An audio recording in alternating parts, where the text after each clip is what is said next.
Bienvenidos a este nuevo episodio de Entrevistando Exetianos, así hemos nombrado esta sección aquí en Asesorías Colomos. Este es un episodio también de mi podcast de Café con Absa, que también después estará disponible ya sea en Spotify o en Apple Podcast, donde gusten escucharlo. Y el día de hoy tenemos invitado con nosotros a Juan Humberto Neri. Bueno, la verdad, pues estuve un poco investigando tu perfil en LinkedIn y todo. Vi que también pues eres ex miembro pues aquí del CETI. Me comentó la maestra Ana María. Y pues ahora sí, pues me gustaría que pues me platiques en qué estudiaste en el CETI, ¿Colomos o Tonalá? Los dos, un poquito de hecho. Había tiempos que pasaba más tiempo en el CETI que en mi casa. Sí, Yo estudié tecnólogo en informática en Tonalá. Soy de la primera generación ya hace algunos años del CETI Tonalá. sí. Pues cuando llegué allá no había ni bancas, llegamos a un solo edificio con 2 pisos y nos tocó ahí tomar las primeras clases en el suelo, la materia de dibujos sin respiradores. ¿Sin Empezamos a computadoras programar también o en cómo? cuaderno. ¿Eh? ¿Sin computadoras también o cómo? Sin computadoras, nos fuimos ahí a conseguir unos monitores y unas computadoras viejitas de un plantel Sí, de Tlaquepaque. Estuvo interesante porque pues las deficiencias, si las podemos llamar así, que tuvimos, ajá, nos las compensaron con pues una actitud de estar buscando y tener opciones y salir adelante con los recursos que hubiera a la mano. Y sí. al final pues, es aprendizaje también. Después no había ingeniería, entonces termino en el CETI Tonalá y voy a hacer la ingeniería en el plantel Colomos. Sí. Y durante un tiempo me estoy trasladando del plantel Tonalá en la mañana al plantel Colomos en la tarde porque me invitaron a dar clases Ah, o sea, en eras Tonalá. maestro en ese entonces de tecnólogos. Estaba dando clases en tecnólogo en la mañana en Tonalá y Sí. iba a hacer la ingeniería en la tarde en Colomos. Entonces, O sea, pues agarraba mi eras casa de tiempo hotel. completo CETI. Tiempo Sí, completo CETI. Oye, sí, duré 4 años en el CETI de 7 de la mañana a 10 de la noche. ¿nada más? Nada más. Oye, pero bueno, así como unas pequeñas como dudas. Cuando estabas en la parte de tecnólogo, en la parte de Tonalá, o sea, ya es que ahorita me comentaste pues las definiciones que había y todo el rollo pues respecto al plantel. Pues ¿cuál crees que fue tu mayor obstáculo como estudiante? A veces a la hora de estar pues aprendiendo, trabajando, ¿qué onda? O sea, ¿cuáles fueron esos retos que tuviste? Tú y tus compañeros, pues. Sí, más bien retos, porque obstáculo depende de la actitud que tengas, ¿no? Una Sí, persona cuando cuenta la historia puede contarte la historia como que, pues el CETI Tonalá tenía muchos problemas porque no tenía sillas, no tenía respiradores, no tenía computadoras. Pero desde mi punto de vista, la historia, pues es diferente porque teníamos muy buenos maestros. sí, Y entonces, por ejemplo, yo me acuerdo mucho que el maestro de física nos decía, el maestro Santiago Holiden, ajá. decía, pues a ver muchachos, las clases las vamos a tomar sentados en el suelo o en la banca o como sea posible. Sí, donde se Nos pudiera. daba la clase y salíamos adelante. Y en los Sí, recesos salíamos y el maestro se ponía con nosotros, recibíamos las sillas desarmadas y sí, él se ponía desarmadas. y nosotros las armábamos y los maestros, todos parejos, la Sí. maestra de química, todos le entraban. Entonces no había un ambiente de quejarse de que por qué empezamos así, había un ambiente de vamos a sacar esto adelante, vamos a cooperar y Ajá. vamos a resolver los problemas que hay. Sí, entonces más bien los Entonces, maestros también tuvieron esa actitud, ¿no? De no dejarlos solos, pues como de acompañarlos pues dentro de sus posibilidades. sí, y como era un ambiente muy positivo, los Sí, alumnos eran pocos, todos los maestros nos conocían de nombre, desde el director hasta la de la cafetería. sí, Entonces era un ambiente muy solidario y te da una actitud de, pues de buscar, no buscar culpables, de buscar soluciones. Y sí. entonces yo pienso que esos retos nos sirvieron como aprendizaje. Lo que pudo haber sido un obstáculo fue en realidad un escalón para salir adelante. Entonces en base a eso, pues crees que actualmente dentro de lo que cabe en lo como te desenvuelves como profesionista, sientes que eso fue como una gran ayuda para ti. Definitivamente, esa es una marca que distingue a los egresados del CETI, no nada más a los de la primera generación de informática, sino yo he trabajado con muchas personas del CETI de diferentes generaciones Sí. y es una constante, Es algo no, común, ¿no? Ya. ¿eh? Es como algo que ya viene, ¿no? Ahí por default en un setiano. Sí, sí, la escuela no te puede preparar para todos los escenarios, ¿no? Entonces lo que el CETI hace Sí. es que te prepara para enfrentarte a cualquier escenario, ¿no? Te hace buscarle, te hace tener la comezón de resolver los problemas. Sí. Entonces, sales de Tonalá. Bueno, dabas clases ahí en el SETI. ¿Cómo fue tu época de ser maestro? Pues estuvo interesante porque, pues, recién egresado y le daba clases a los muchachos de cuarto, quinto semestre. Ajá. Había alumnos que tenía que eran incluso más grandes que yo. Entonces, pues, no fue fácil, pues, mantener ese respeto, esa distancia, porque había quienes querían, pues, sentirte como su igual y al final no podías dejarlo Sí. porque se iba a perder la disciplina y el respeto y el ambiente de aprendizaje, ¿no? Entonces, era difícil mantener el balance entre un ambiente cordial y agradable y relajado y Ajá. al mismo tiempo mantener el reglamento pues, que no estuvieran copiando Y no y te que vean raro porque, o sea, pues acababas de egresar, eras maestro y me imagino que muchos de los que les dabas clases yo creo que hasta te conocían, ¿no? Digo, porque pues en una escuela tan pequeña, a veces uno acaba conociéndose por vista o algo y que, no sé, como que llegabas y ¿a poco este es el maestro? O sea, como que te vean muy joven y todo. sí, sí, es sobre todo eso que ya me conocían, eso es algo que complicaba la situación porque estaba la confianza de que convivimos como compañeros, no de salón, pero sí, pues sí estábamos todos como alumnos Sí. y de repente a dar clases.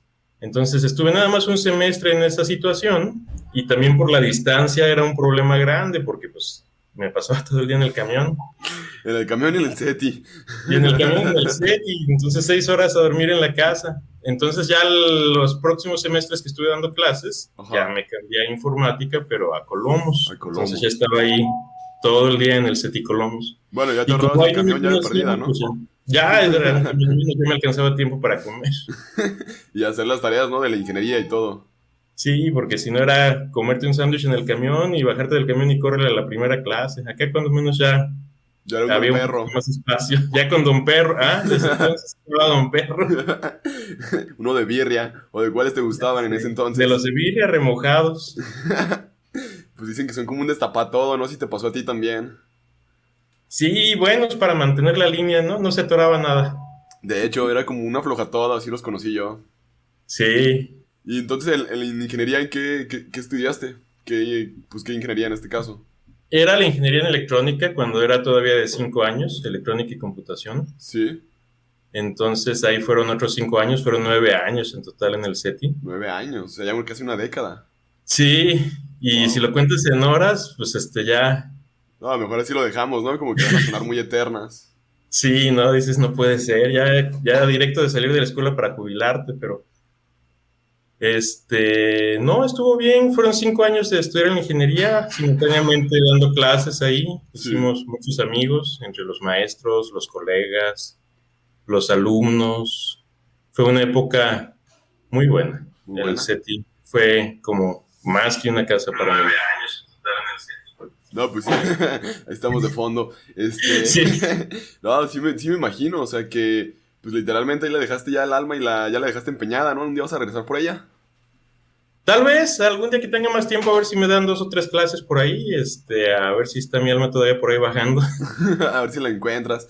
Y bueno, entonces ahí en el SETI, aquí en Colomos, estudiaste la ingeniería electrónica y computaciones. Ahí conociste a la maestra Ana María entonces también, porque pues ella fue la que, Ella, fue la que me contactó contigo. Y pues pues también ahí estoy ahorita prestando mi servicio social con ella.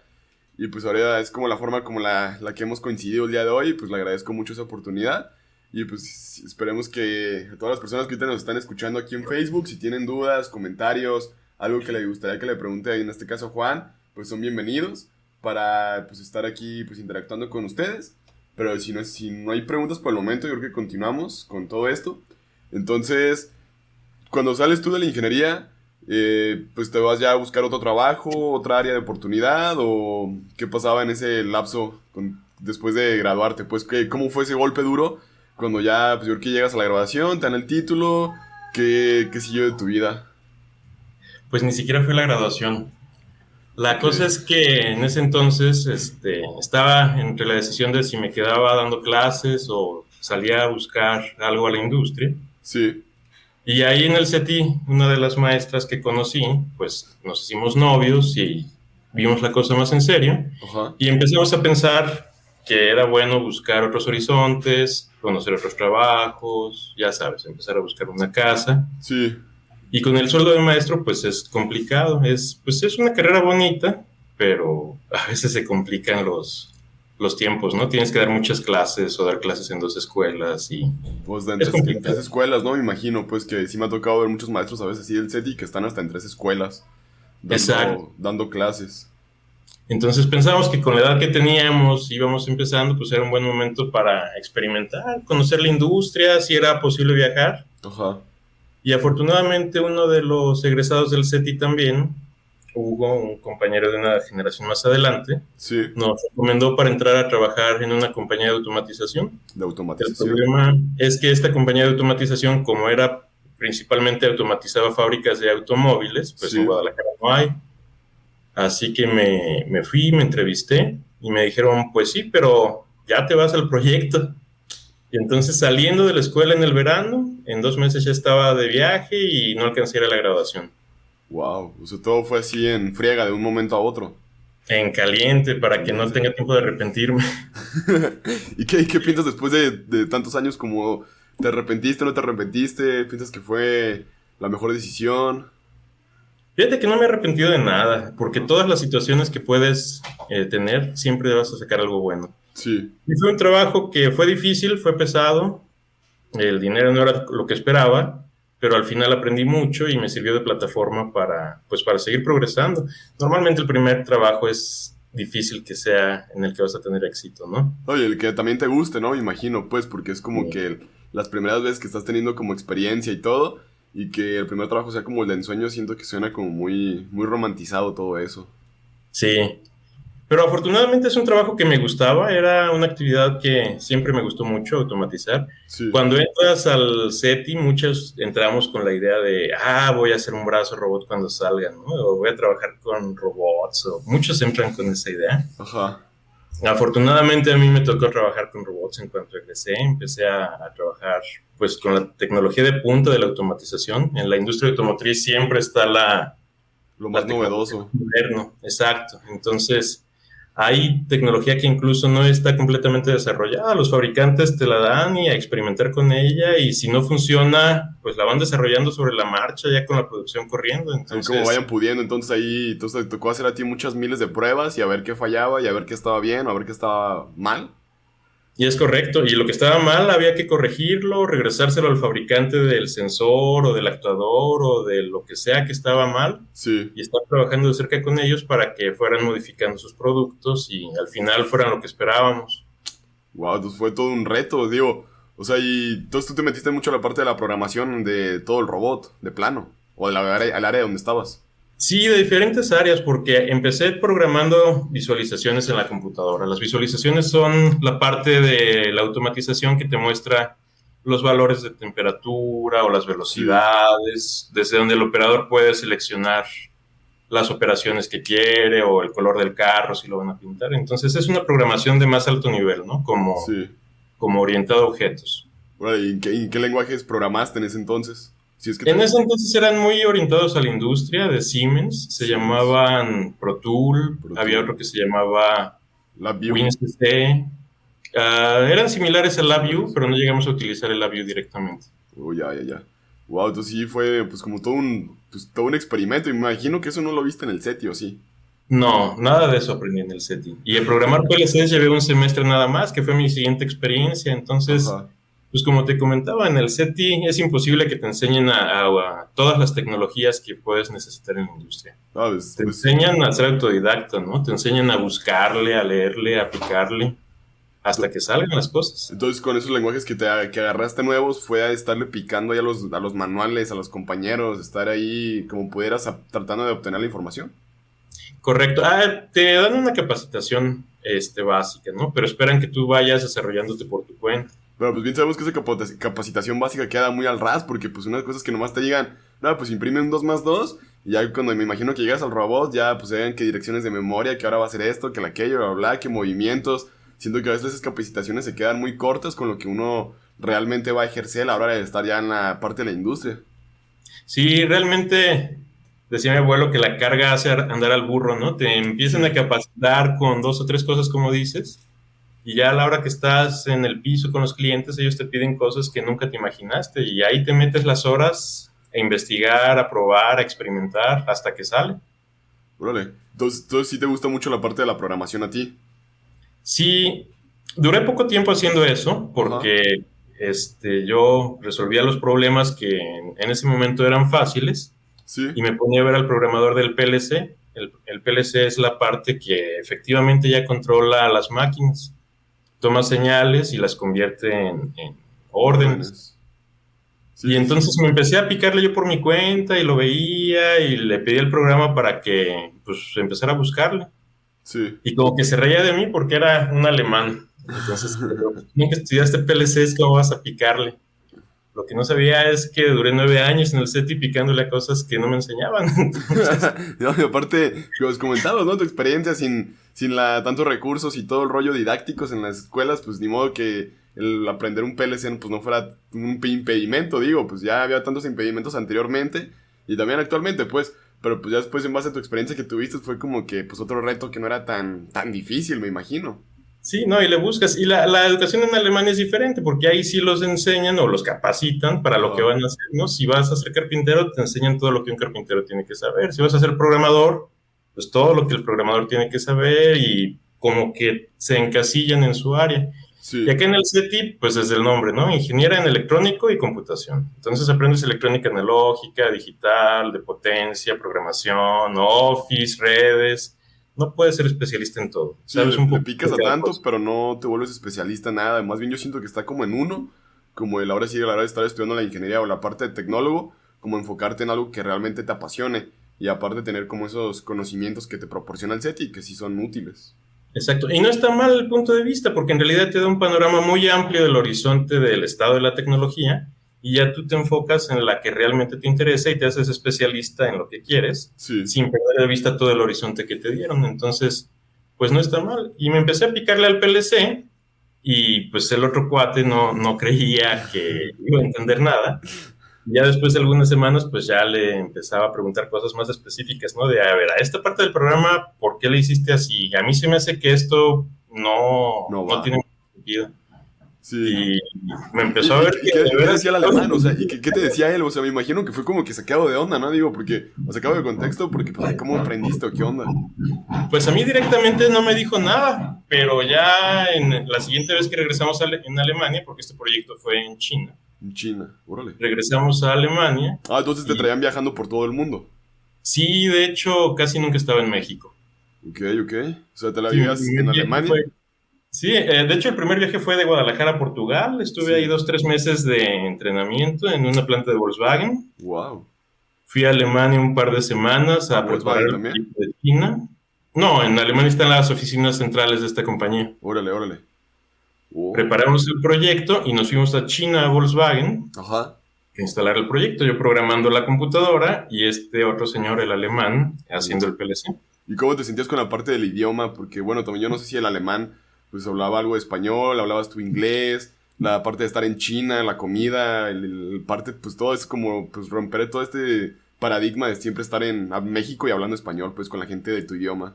Sí, no, y de hecho en el SETI en aquel entonces el inglés pues era muy incipiente. El Puro inglés que verbo to tenía... be, ¿no? De primero a octavo y de primero a octavo en ingeniería también. de hecho, no sé si sigue así, pero así era en ese entonces. Sí. Entonces, pues sí, el to be lo dominaba, pero tampoco me sacaba de muchos problemas. A la hora de pedir un desarmador, nadie te enseña a decir desarmador en el SETI, ¿no? Y ahí estás, pass me the desarmator y con señas haciéndote entender. Sí. Y alemán y chino mucho menos. No, pues el alemán y el chino, pues de plano creo que nunca lo... O sea, yo lo personal nunca lo he tocado en la escuela ni nada, a menos de que agarres Duolingo, agarres algo, o una escuela para uno aprenderlo, porque pues no es como que una necesidad, por decirlo de cierta forma, aquí en México saber esos dos idiomas más. Sí, ¿no? Y en aquel entonces Duolingo no existía, no había smartphones. No. Los teléfonos que tenías eran los Nokia de esos con 10 teclas. Y la que le dará la batería 5 días. Eso sí servía 5 días. No podías hablarle a nadie porque pues era carísima la larga distancia, no había internet, Ajá. pero le dieron 5 días para jugar a Snake. No, pero ya sabías la hora, ¿no? En ese momento. Sí, sabías a qué horas te tenías que dormir y hace cuánto que te debías haber dormido y no te dormiste. Pero... ¿Y qué tal fue la experiencia estando en China, o sea, montando el proyecto ahí en las plantas de producción?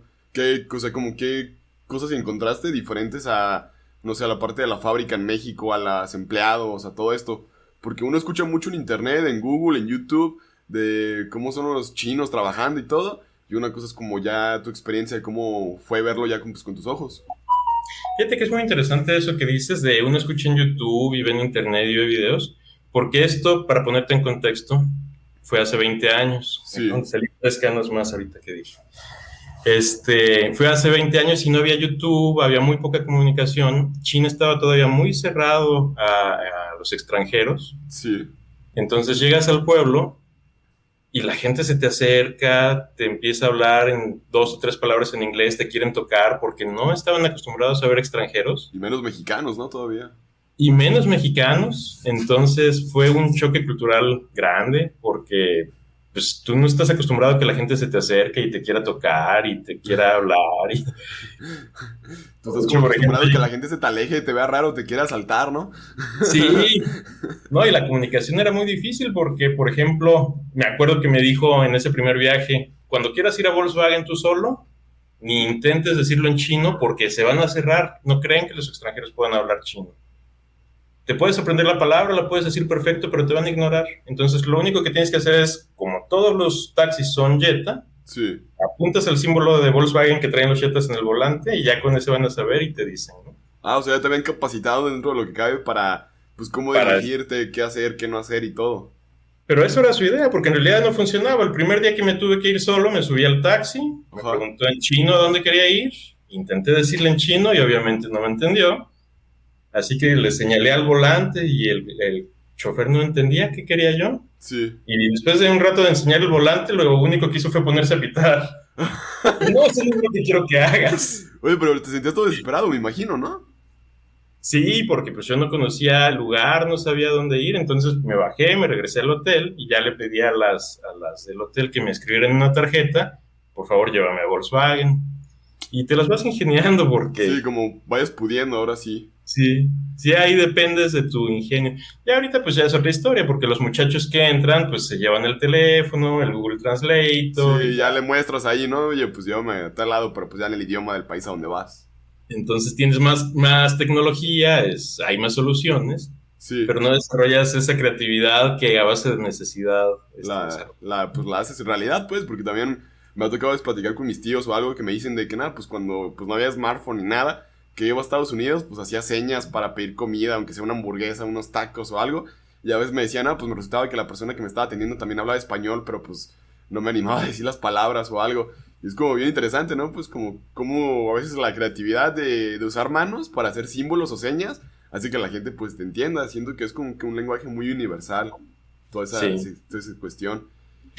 Y ya, pues, como retomando un poco esto del viaje, en China ya después, pues vas, haces lo de la parte de la producción y cómo son las fábricas allá o las empresas cuando tuviste esa primera experiencia, cómo eran, pues, en ese sentido. Pues es interesante ir a una fábrica como extranjero, porque Ajá, aquí tú como mexicano, cuando llega un extranjero, dices, oye, si este cuate se lo traen desde Europa o desde Asia, ha de ser buenísimo en lo que hace, ¿no? sí. Yo tenía 2 meses en mi trabajo y no sabía nada. Y todo el mundo llegaba con que, ah, mira, este es el experto extranjero, él te va a resolver todos los problemas. Yo, ¿cómo? No puedes decirles que no, porque ya te pusieron en eso. Entonces ya pones cara de, No, sí, sí, claro, sí, sí, a huevo, claro que sale. ahorita me la he hecho.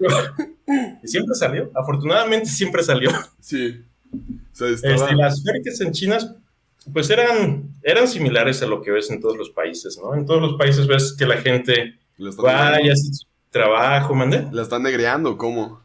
Pues igual que en todos los países, los patrones quieren que los empleados trabajen más, los empleados quieren trabajar lo menos posible. Sí, Es la misma historia en todos lados. sí, sí, sí.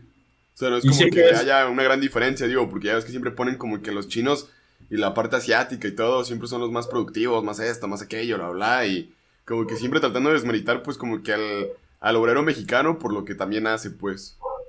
Sí, y la verdad es que no, ¿eh? En todos lados hay gente que quiere trabajar mucho, en todos Sí, lados hay gente que quiere hacer lo menos posible para ganar su salario, hay gente que está esperando checar la tarjeta para irse, que sea la hay de quincena para todo. ir a comer.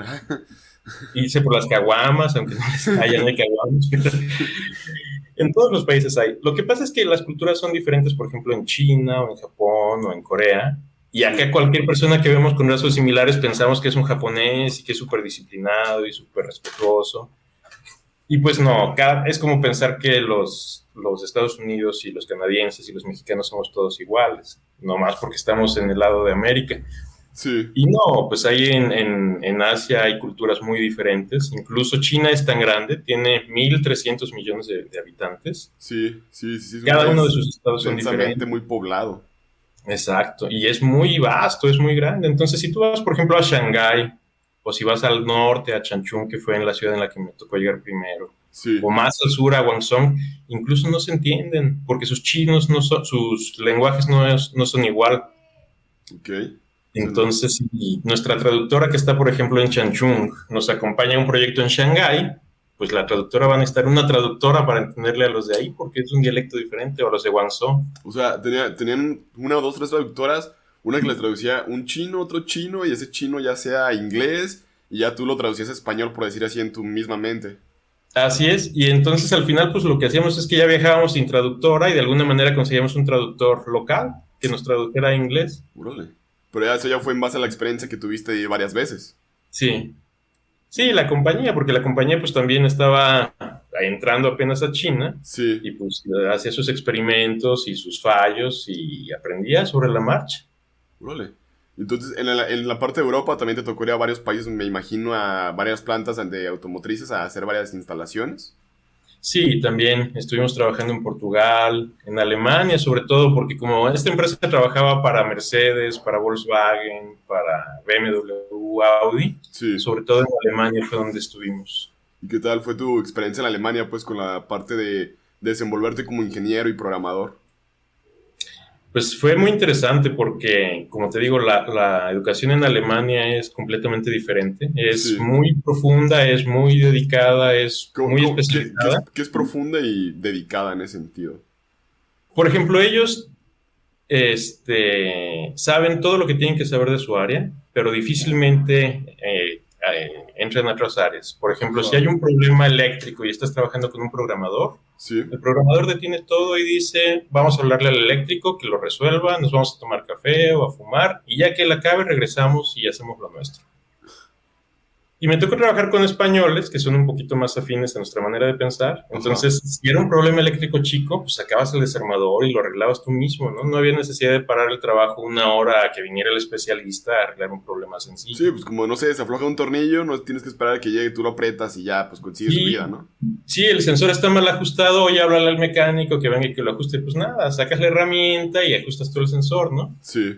Entonces ellos son muy buenos en lo que hacen, pero son muy especializados, no se amplían un poco más de lo que les gusta hacer o de lo que saben hacer. Pero eso es por la forma como los educa, ¿no? O porque también, no sé si en la parte de la empresa les prohíban que ellos mismos hagan las cosas. No, en Alemania no les prohíben, es más bien cultural. Cultural. Donde es un poco más complicado que hagas eso es, por ejemplo, en algunas plantas de Estados Unidos. Me ha tocado ver que pues yo le empiezo a hacerlo, Ajá. el eléctrico o ajustar sensores o eso. Y Sí. llega el eléctrico y me para y me dice, ¿sabes qué? Tú eres programador, no te puedes meter en esto. Y digo, oye, pero es que quiero ayudar y quiero avanzar rápido porque tenemos el tiempo encima. Dice, no, pero nos vamos a meter en problemas en seguros, nos vas a meter en problemas con los del sindicato. O sea, ahí sí, en Estados Unidos es más difícil que... O sea, más bien por las leyes de Estados Unidos, pues como más cerradas. Exacto. Y en Europa, en Alemania sobre todo, es más cultural, no es tanto por las leyes. Órale, qué contrastes, pues, porque pues ya ves, aquí en México es el que sepa que lo haga, no importa que no tenga el título, no nada, mientras le mueva, todo bien. No, y aunque no sepas, ¿no? Oye, pues tú vienes a esto y tienes que resolverlo. Oye, no, yo vengo a programar. Dices, no, tú vienes a echarlo a jalar. Métete y lo resuelves Sí, no ya. me importa cómo, pero búscala en Google, a ver un tutorial en YouTube o algo, pero échalo a andar, no me importa. Así es. Entonces, pues sí, es totalmente diferente en todos lados. Sí, Tienes que órale. adaptarte a lo que hay. Y tú como, pues como todas esas experiencias que has tenido, pues laboralmente hablando, pues, ¿cómo lo has pues, podido, por decir así, implementar en el área donde estás ahorita desarrollándote? O en tu vida, o no sé si tengas hijos, o qué tipo de, pues, como transmitir ese conocimiento, pues, porque yo la verdad desconocía de todo esto, yo no sabía, pues, qué tantos contrastes culturales podría haber en la parte de las fábricas, de las empresas, de un trabajo, de que le puedas meter, no puedas meter manos, o sea, se me hace muy interesante, porque pues uno está acostumbrado a lo que ve en México, y también pues yo como programador, pues yo tenía como otra visión, pero tú o sea, ¿cómo lo has impartido, pues, toda esta parte de este conocimiento?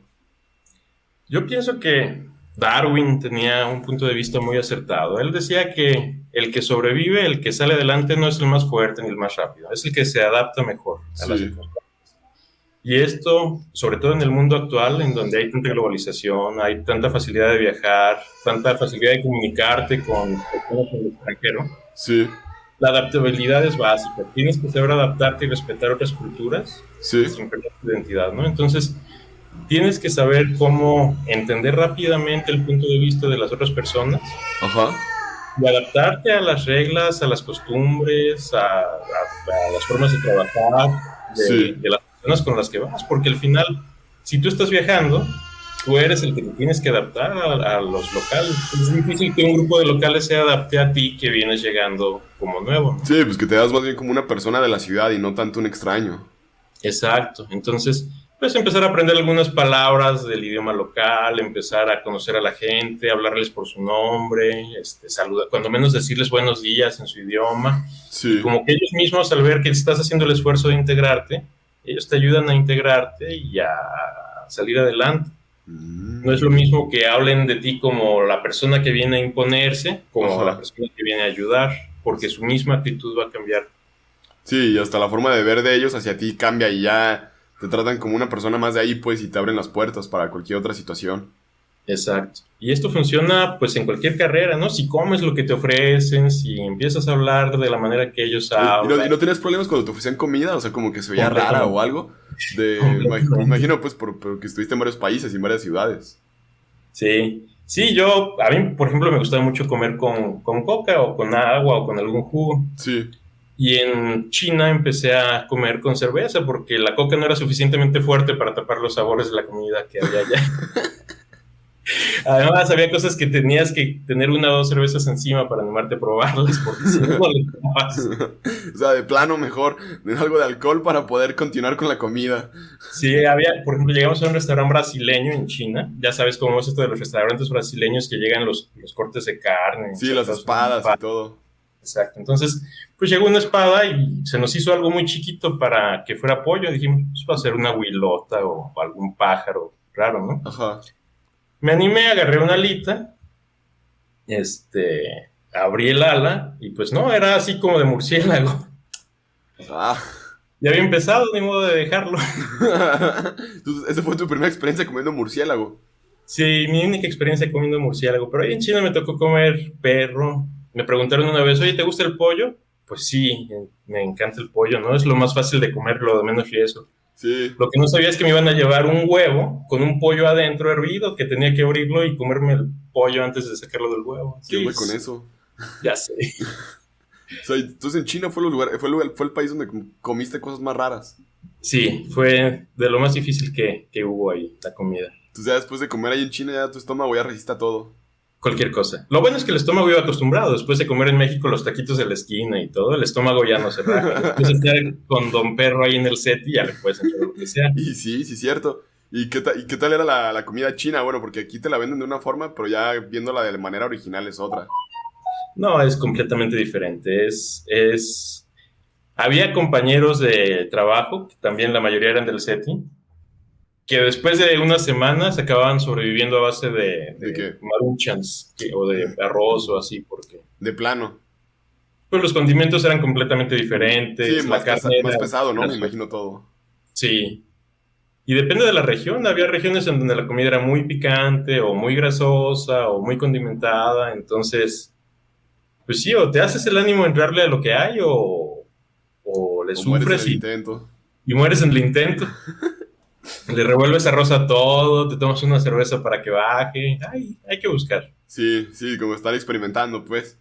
Y Sí. dentro de esas experimentaciones, eh, pues ahorita me comentabas que tu siguiente trabajo fue trabajando en PLCs, pero ya esto fue dejando a lado las automatizaciones.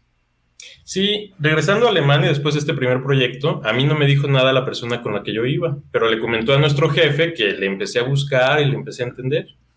Y me dijeron, oye, pues si te interesa el PLC, vas a seguir en lo de automatización, pero ahora vas a empezar a picarle al PLC, que es programación en escalera, que es un poco más oscuro que las visualizaciones. Sí, más lógico, pues. Sí, meterte más a nivel, pues sí, a bajo nivel. Y ya me empezaron a dar proyectos de ese estilo. Ajá. Y empecé a meterme más en el lado del PLC. Pero ahí en el PLC también te hicieron viajar por el mundo. Sí, de hecho, esta compañía que está aquí basada en Guadalajara, es la competencia de Pentanova ahorita. Ajá. Pues trabajando para ellos fue que conocí a la compañía para la que trabajo actualmente. En ese entonces nosotros estábamos haciendo los equipos de pintura. Sí. Y Pentanova estaba haciendo los equipos de transporte, de conveyor. Sí. Entonces Pentanova movía los carros y nosotros los íbamos pintando al vuelo. Y me vieron trabajar, esta compañía es austriaca. Sí. Y nos ofrecieron trabajo a un compañero y a mí, y nos cambiamos de compañía. Se cambiaron de camiseta ahora entonces. Y ahí seguimos haciendo lo mismo con una camiseta diferente, programando PLCs y visualizaciones. Entonces ahorita en Pentanova, yo leí y me investigué un poco que eres director general a nivel nacional, si no me equivoco. De la rama de México, así La es. rama de México. Mucho tiempo trabajando en China, un compañero, mi esposa, que también es del CETI, sí. Y yo. Y cuando decidimos ya no viajar tanto para establecernos y formar una familia, Ajá. Les informo a mis jefes que ya no puedo estar tanto tiempo en China. Duramos una vez cerca de 22 meses en China. ¿Qué? O sea, seguidos. Sin poder venir a México ni ver a tu esposa. ¿O era tu esposa o no había en ese momento?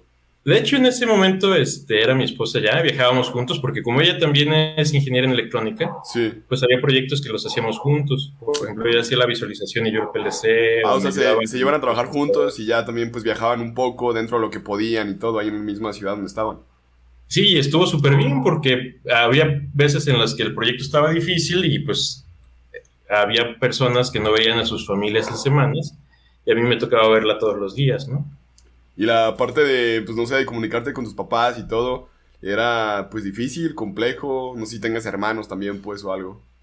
Sí, tengo una hermana y en aquel momento era difícil porque las llamadas internacionales eran carísimas y el internet era difícil de conseguir. Sí.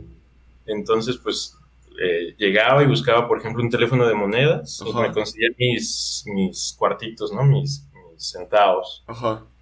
Y ya le echaba 4 monedas, marcaba.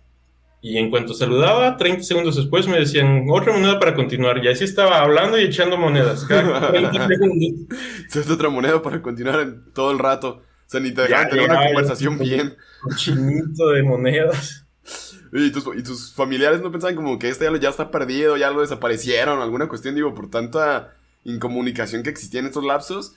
Porque ya ves que ahorita, pues si no te comunica a veces uno con tus papás, a veces en una hora, no, pues ya piensan que a uno lo raptaron, secuestraron, mataron. Y pues no sé cómo era para ti esa parte, pues, de pues poder sobrellevar pues, toda esa cuestión, pues, con tus papás.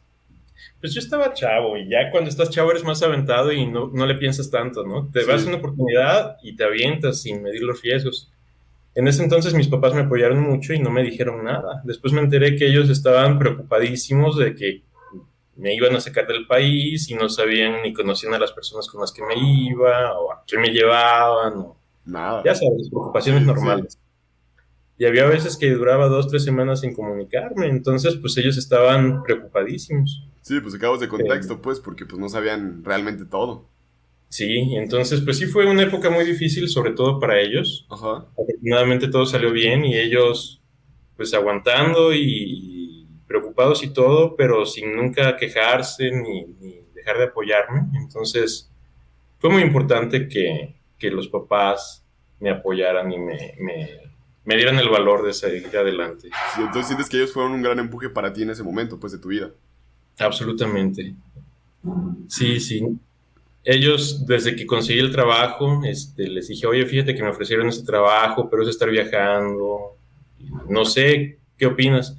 Y ellos no se la pensaron un segundo, me dijeron, pues es lo que te gusta hacer, querías viajar, querías hacer automatización, ¿qué estás esperando, no? Pues vete. Y ellos, lo difícil que debió haber sido para ellos decirme eso, con el corazón ahí todo apachurrado de preocupación, pero sin querer cortarme las alas, Ajá. es yo creo que algo muy difícil y que en su momento no valoras, pero lo ves en retrospectiva y cuando tienes hijos piensas, ¿y yo seré capaz de hacer eso en su momento? Sí, me Y imagino te que da hasta se te miedo pone el nudo en la garganta, ¿no? Porque es como que, pues, dejarlos ir, dejarlos volar y que pase lo mejor, pues, para ellos. no, y no nada más dejarlos volar, empujarlos del nido, aunque se caigan para que vuelen solos, es algo que hasta que no te toca hacerlo a ti, no Ajá. sabes lo difícil que es, ¿no?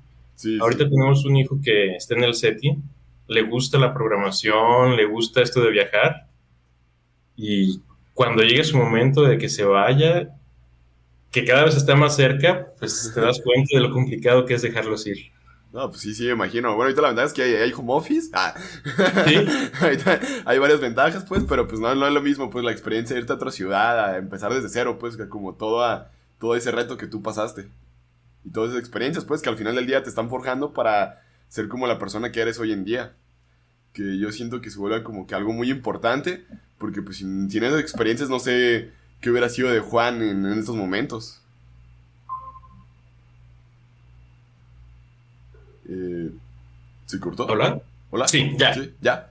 Ah, bueno, después de esta breve falla técnica, te comentaba que siento que, pues yo creo que gracias a todas esas experiencias que tuviste, siento que eres la persona que eres hoy en día, porque pues fueron como todas esas entradas de, pues, de conocimiento, de errores, de aprendizajes, que yo creo que al final del día yo creo que es lo que más vale, pues toda esa experiencia que has tenido pues a lo largo de tu vida. Y ya, ahorita en Pentanova, ¿cuál es tu función? ¿Qué haces? ¿Qué no haces? ¿Regañas personas? ¿No las regañas? ¿Qué es lo que, a qué te Procuro no. dedicas? Ahorita, ya que dejamos de viajar, porque, pues cuando les dije a mis jefes que iba a dejar de viajar, Sí, ellos me quisieron abrir la oficina en México. La idea era conseguir personas que pudiéramos preparar, jóvenes que estuvieran interesados en seguir el camino. Entonces, viajar con ellos un tiempo, prepararlos y que ellos se encargaran de seguir trabajando. o sea, Entonces, estabas capacitando personas. sí, buscar personas, capacitarlas, irme con ellos o desde lejos resolver sus problemas y apoyarlos. Sí. No ha habido muchos proyectos en México. Ha habido más proyectos, por ejemplo, en Estados Unidos o en Europa. ¿Y por qué crees que no haya tantos proyectos de ese índole aquí en México? Pues fíjate que hay proyectos, pero lo que pasa es que la competencia en México es fuerte. Y siempre está Este, el que quiere cobrar enfrente 3 pesos más barato, ¿no? También me imagino. y eso es un problema porque muchas veces en México los empresarios están más preocupados por cuidar qué compañía te cobra el 5% menos que Ajá. qué compañía te va a garantizar que no vas a tener un problema al final, ¿no? Sí, Y al ser Pentanova una compañía europea, pues están acostumbrados a que si venden un trabajo de calidad, cobran lo lo que que les es. puede cobrar.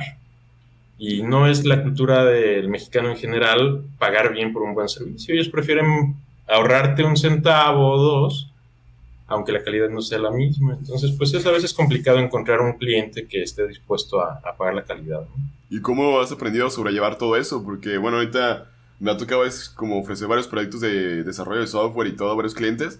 Y siempre es como de que, tan caro, esto, aquello, o sea, como que tantos peros te ponen. ¿Cómo has aprendido tú a llevar eso sobre aparte? ¿O qué has hecho tú como para que tal vez te digan el sí cuando están como que con todos esos peros? Como que, ¿cuáles han sido tus truquillos por ahí?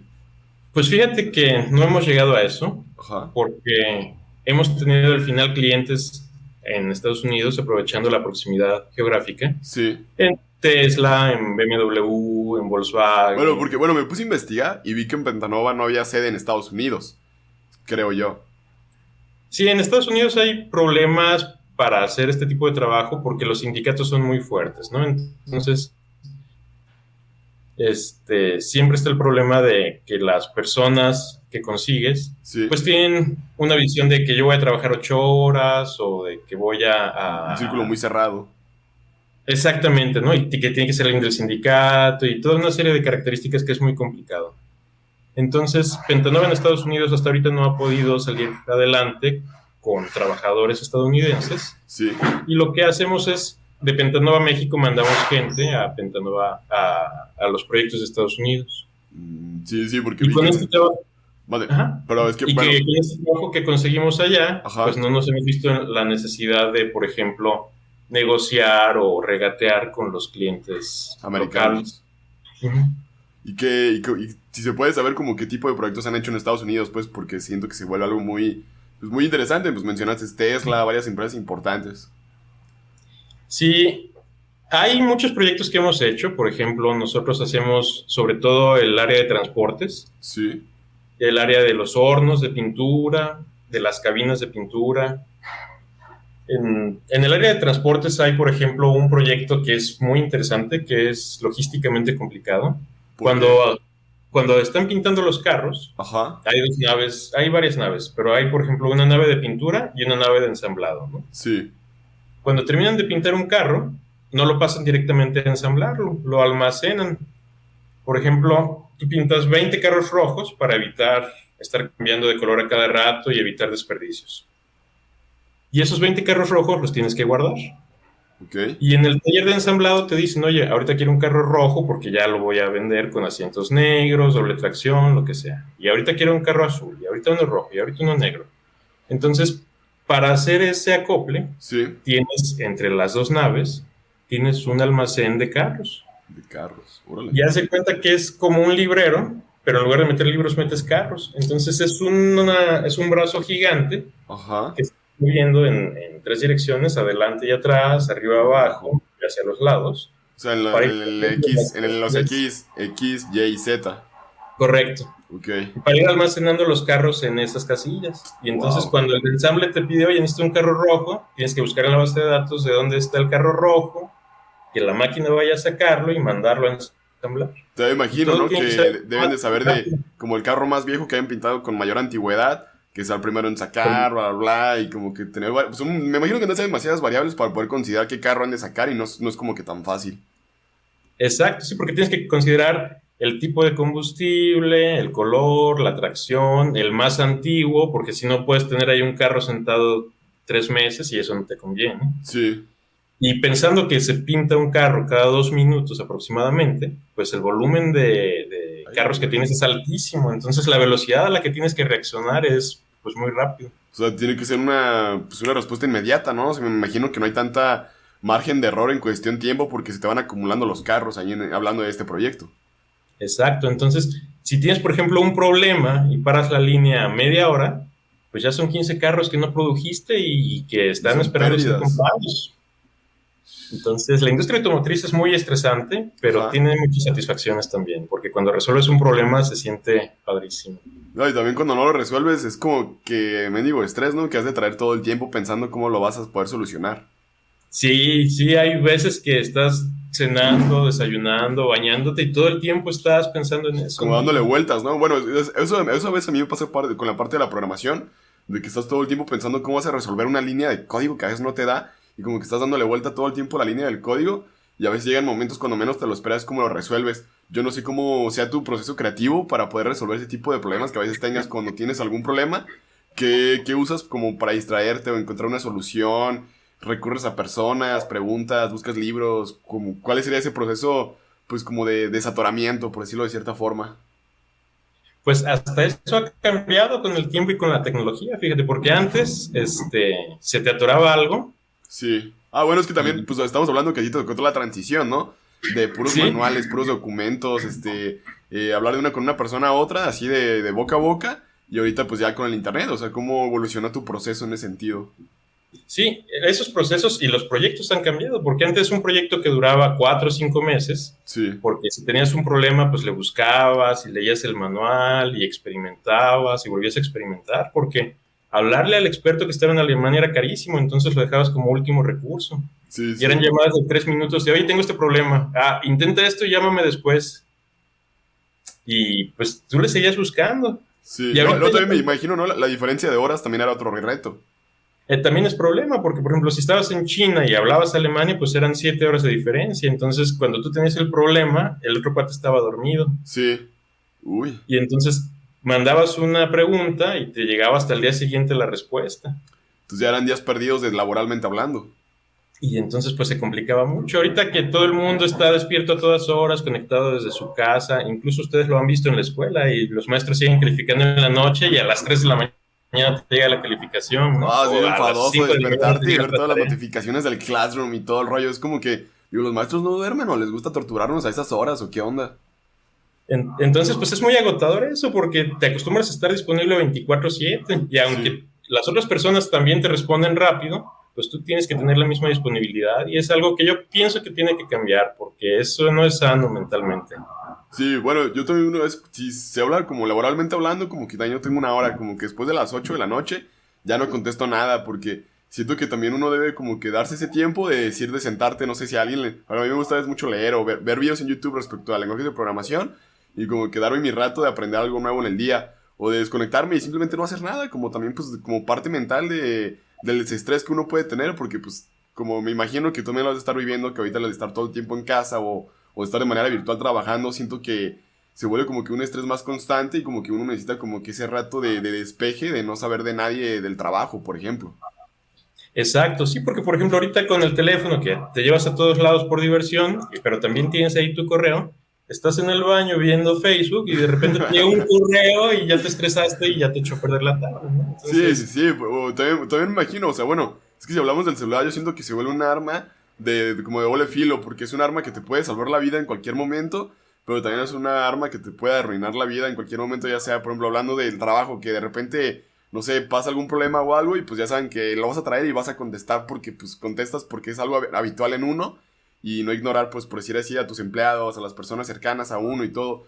Pero siento como que se vuelve como que un problema, porque también siento que la gente ya se ofende muy fácil si no contestas rápido. No sé tú qué opinas o cómo lleves toda esta cuestión en el trabajo tú. sí, definitivamente. Lo que pasa es que la gente no ha entendido como sociedad. Individualmente sí hay personas que lo entienden, Sí, pero sí, como sociedad no hemos acabado de entender que el teléfono es una herramienta y una herramienta puede ser útil o puede ser peligrosa. Entonces, por ejemplo, si tú agarras un martillo, te puede servir para meter un clavo o te puede servir para golpear a alguien en la cabeza, ¿no? Tienes que sí, usarlo correctamente. Y sí, los sí, teléfonos igual se tienen que usar correctamente. Tienen que usarse en los horarios correctos, con los fines correctos, sí, para que no se vuelvan una agresión. de hecho. Y hablando como de las personas que han impactado en tu vida, libros, mentores, pues me imagino que muchos manuales, ¿no? Han de haber impactado en tu vida, digo, para resolver tantos problemas que has de haber tenido en la parte de la automatización. ¿Quiénes han sido las personas como, pues ahora sí, libros o cualquier cosa que tú nos quieras comentar que han impactado pues tu vida o te han dejado una enseñanza o cuáles son, pues ahora sí, todo ese tipo de cosas que las cuales tú has agarrado más conocimiento?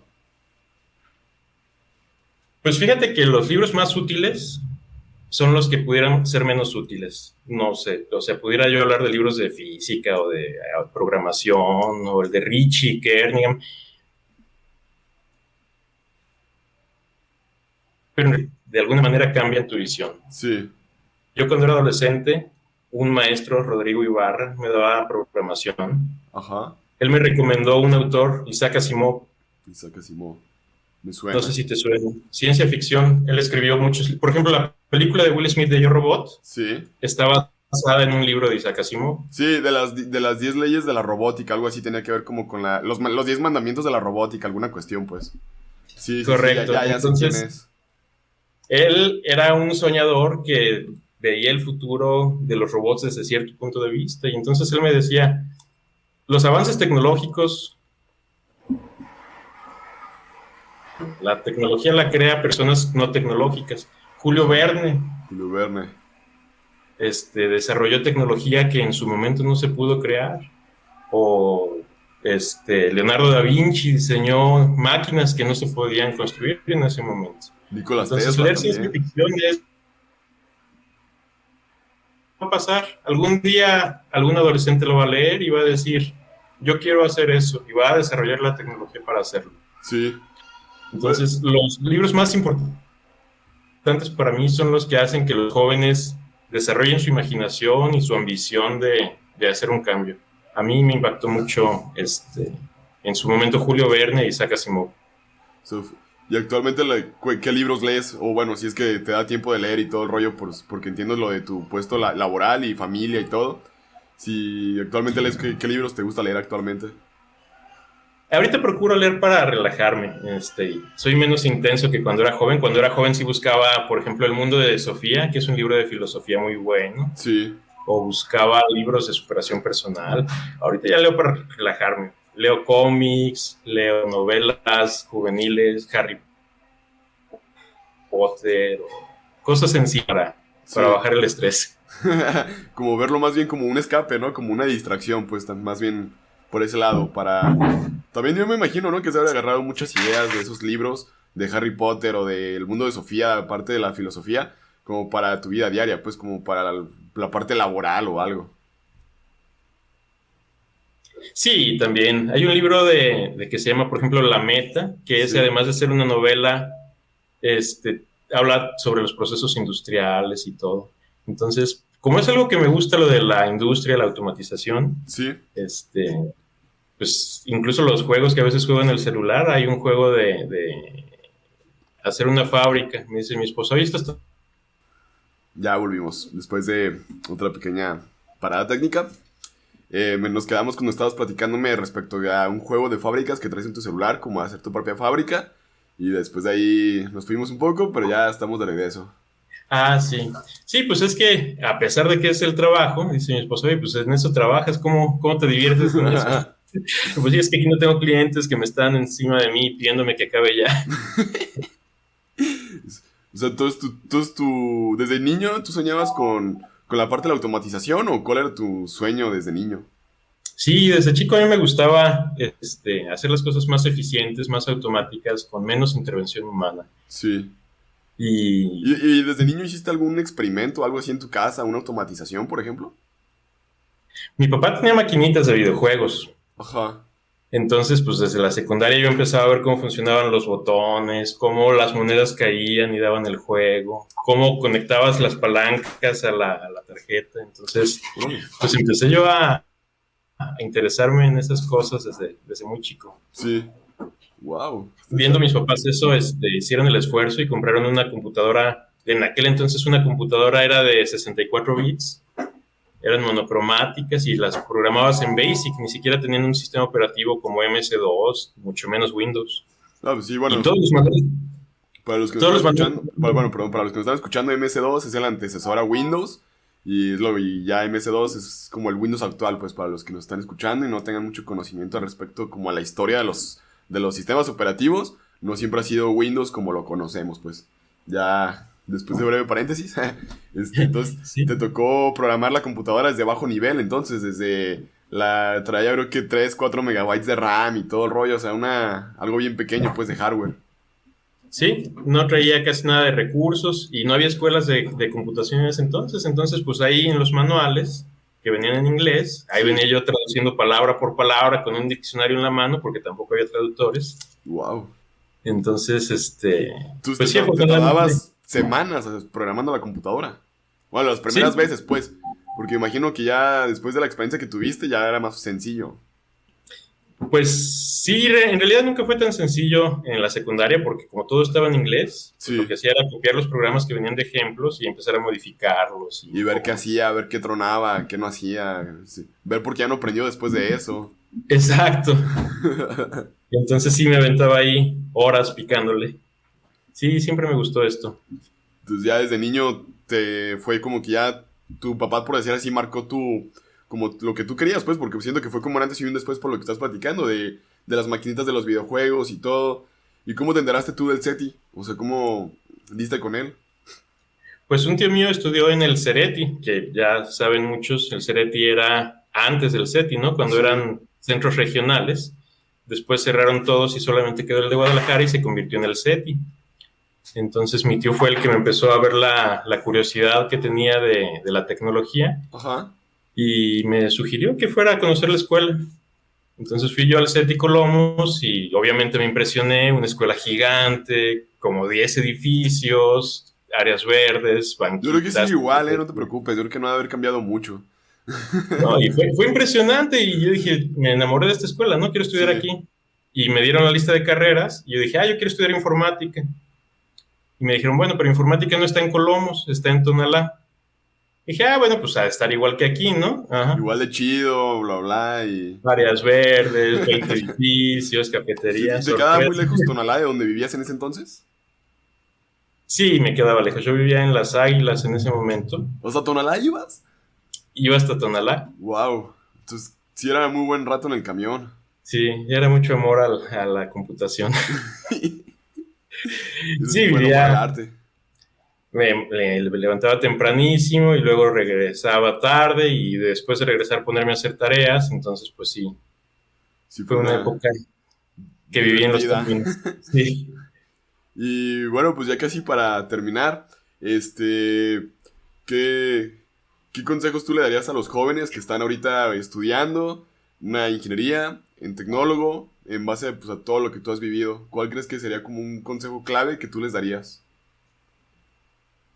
Yo pienso que el consejo sería siempre intentar adaptarse, Sí, porque con lo rápido que cambia la tecnología, nos ha tocado ver cambios muy veloces, cambiar de teléfonos de 9 botoncitos a los smartphones, cambiar de manuales a buscar información en internet, o en el PDF, ¿no? De aprender, ponerle control F y buscar la palabra clave. exacto, aprender sentado viendo lo que dice el maestro a estar aprendiendo desde tu casa, que este año fue un cambio muy grande. Lo único que hay constante es el cambio, ¿no? Sí.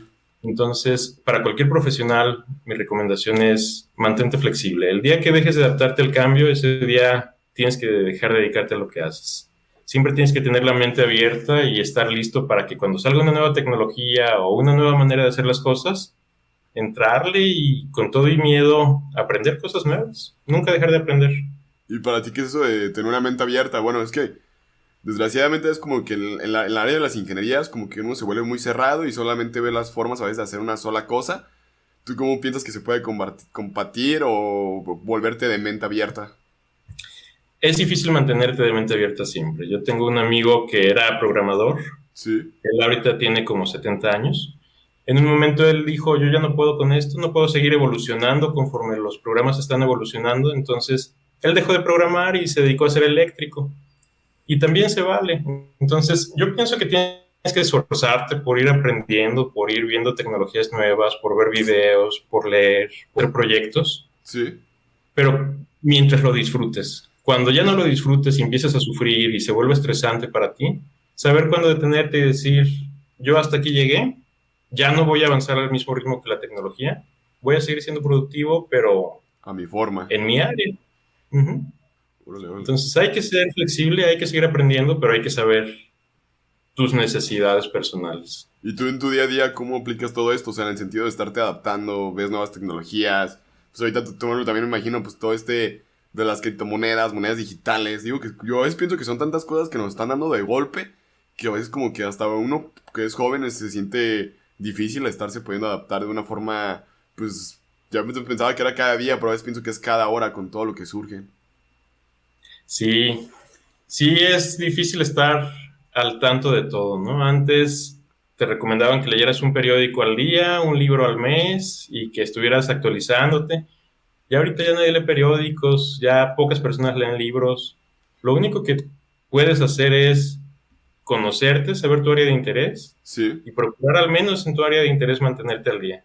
Si puedes escuchar de otros temas sobre criptomonedas, no sé, métodos alternativos de energía, las cosas que te interesan, sí, mantenerte enfocado en lo que te interesa y no estresarte si no sabes todo de todos los temas, ¿no? sí, claro. Porque es imposible que uno abarque todo.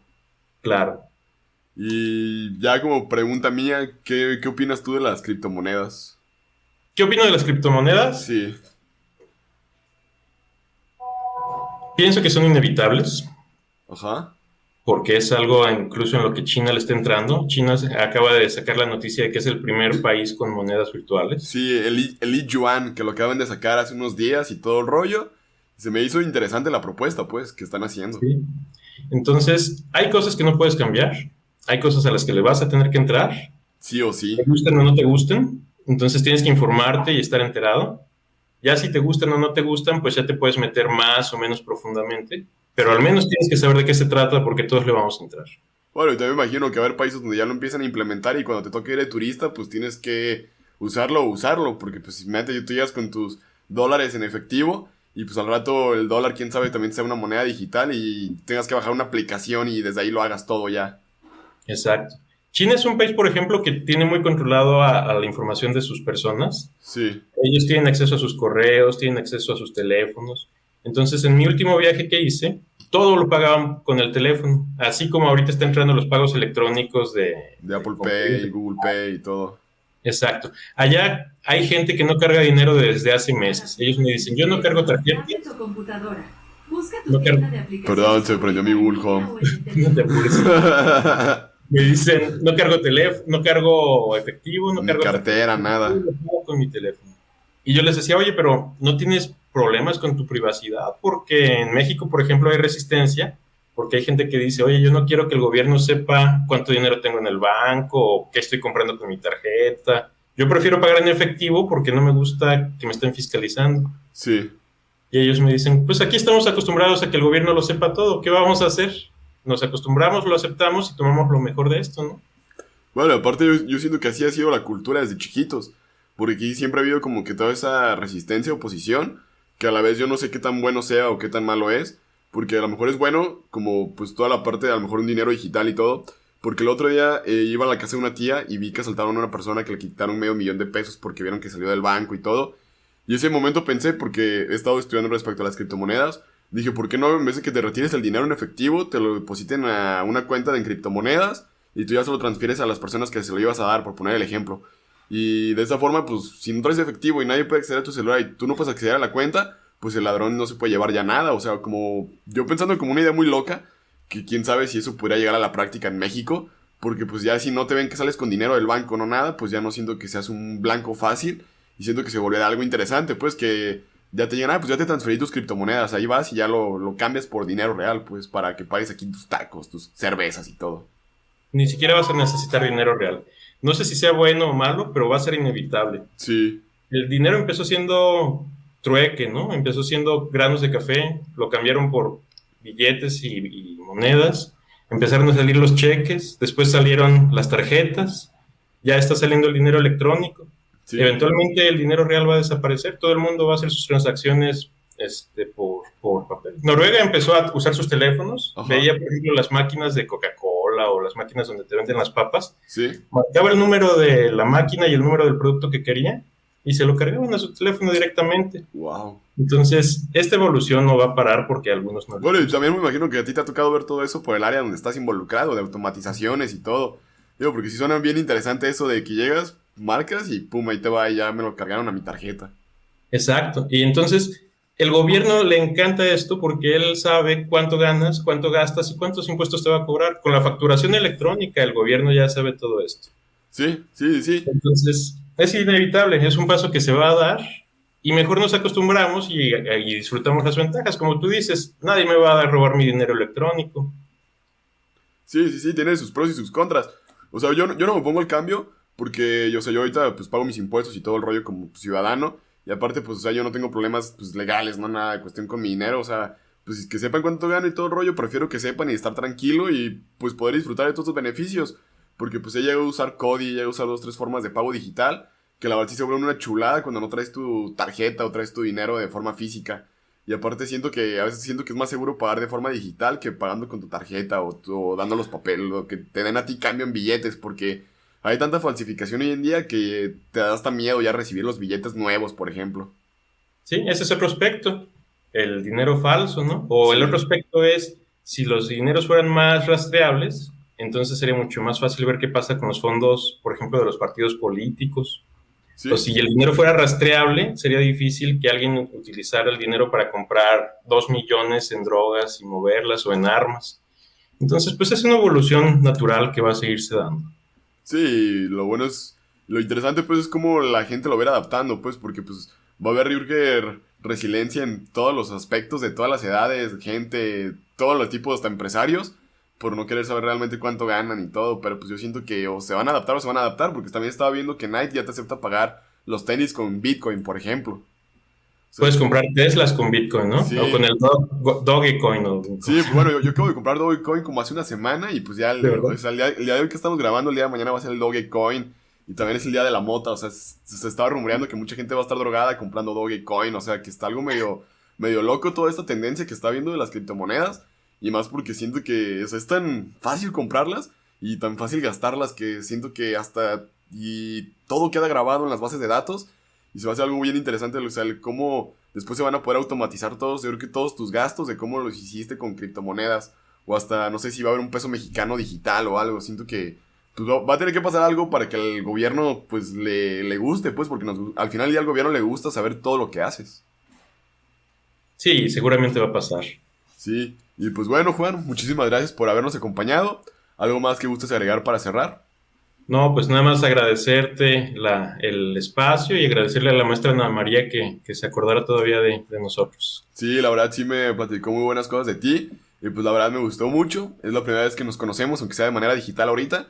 Gracias por la entrevista, por el tiempo, por la plática, los consejos. Y aquí hubo una pregunta, preguntan que si es difícil séptimo y octavo semestre, que si te acuerdas de esa parte. Me acuerdo que es más difícil quinto y sexto. ¿De la ingeniería o el Ya tecnólogo? porque sales en El tecnólogo. tecnólogo, sí. Es como coladera Sí, esos años. sí, ya estando en séptimo y octavo ya te preocupas por tu proyecto, te preocupas por entregar las cosas que debes y Y ya sabes. vámonos. Y vámonos. Ya el que está en séptimo ya tiene que salir a fuerzas, ¿no? Sí, ni modo que ya se bajen del barco en esa instancia. Ya le echaste 3 años, ya no puedes dejar que un año te detenga. Bueno, quién sabe, unos que ya le echaron 5, pero hay unos que normalmente le echan 3, pues. Además, sí. Pero sí es parte de... Pues bueno, muchísimas gracias por habernos acompañado. Esperamos volvernos a encontrar y esperamos volverte a tener aquí en otro día, Juan. Muchísimas gracias. Y pues un fuerte abrazo a todos los que nos escucharon y vieron. Mucho.